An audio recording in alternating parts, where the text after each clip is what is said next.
स्वातंत्र्यवीर सेवा प्रतिष्ठानच्या वतीने ठाण्यातील गडकरी रंगायतन येथे आयोजित करण्यात आलेल्या सूर आणि ताल या संकल्पनेवर आधारित आनंदोत्सव कार्यक्रमाची उत्साहात आणि दिमाखात सुरुवात झाली। कार्यक्रमाच्या उद्घाटन प्रसंगी महाराष्ट्र राज्याचे उद्योगमंत्री उदय सामंत, शिवसेना माजी आमदार उपनेते रवींद्र फाटक, ज्येष्ठ अभिनेते जॉकी श्रॉफ, महापौर शर्मिला पिंपळकर गायकवाड, ठाणे महानगरपालिकेचे आयुक्त सौरभ राव, अतिरिक्त आयुक्त 1 संदीप माळवी, अतिरिक्त आयुक्त 2 प्रशांत रोडे, शिवसेना प्रवक्त्या शायना एनसी इत्यादी मान्यवरांची उपस्थिती लाभली। कार्यक्रमात जीवनगौरव पुरस्काराने ज्येष्ठ अभिनेते जितेंद्र कपूर यांना सन्मानित करण्यात येणार असल्याची घोषणा करण्यात आली। विविध सांस्कृतिक सादरीकरणांनी रंगलेल्या या सोहळ्याला प्रेक्षकांचा उत्स्फूर्त प्रतिसाद मिळाला। उद्योगमंत्री उदय सामंत यांनी आपल्या मनोगतामध्ये आनंदोत्सवाच्या 4 वर्षाच्या यशस्वी प्रवासाचा उल्लेख केला। ठाणे ही सांस्कृतिक नगरी असून गेल्या काही वर्षात तिची राजकीय ओळखही अधिक बळकट झाली आहे, असं ते म्हणाले।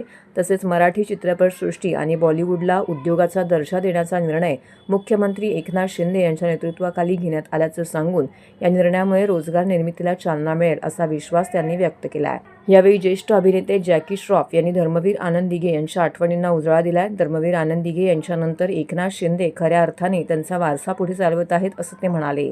समाजकारण व सांस्कृतिक कार्यातील त्यांच्या योगदानाचा उल्लेख करत जॉकी श्रॉफ यांनी उपस्थितांना पर्यावरण संवर्धनाचा संदेश दिलाय। प्रत्येकाने किमान 1 झाड लावून त्यांचं संगोपन करावं असं आवाहन त्यांनी यावेळी केले आहे। यावेळी पद्मभूषण संगीतकार श्रीनिवास खळे यांची गाणी गायक कलाकारांनी सादर केली।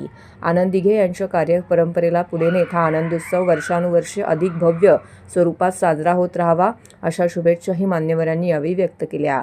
संगीत, कला आणि सांस्कृतिक वातावरणाने नटलेला हा सोहळा ठाण्याच्या सांस्कृतिक परंपरेला अधोरेखित करणारा ठरला।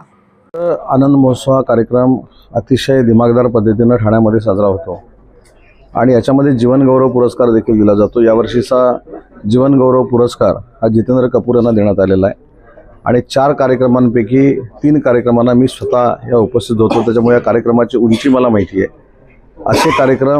अशा कार्यक्रमांचे आदर्श घेऊन ही सांस्कृतिक चळवळ अख्ख्या महाराष्ट्रामध्ये नेण्यासारखे हे कार्यक्रम या ठाण्यामध्ये होतात। यावेळीचे देखील 3 दिवसाचे कार्यक्रम हे अतिशय भरगच्च आहेत आणि म्हणून या सुरुवातीलाच मी या कार्यक्रमाला शुभेच्छा देतो। दिघे साहेबांनी ज्या पद्धतीने ह्या सांस्कृतिक नगरीला एक वेगळं वलय देण्याचं काम केलं होतं, त्यांच्याच पावलावर पावलं टाकत आमचे नेते माननीय एकनाथ शिंदे साहेब या सांस्कृतिक चळवळीसाठी फार मोठे योगदान देत आहेत आणि त्यांच्याच नेतृत्वाखाली हा कार्यक्रम होतोय। हा कार्यक्रम वर्षानुवर्ष चालू राहावा याच माझ्या शुभेच्छा आहेत। सर्वांना राम राम, नमस्कार। दिघे साहेब,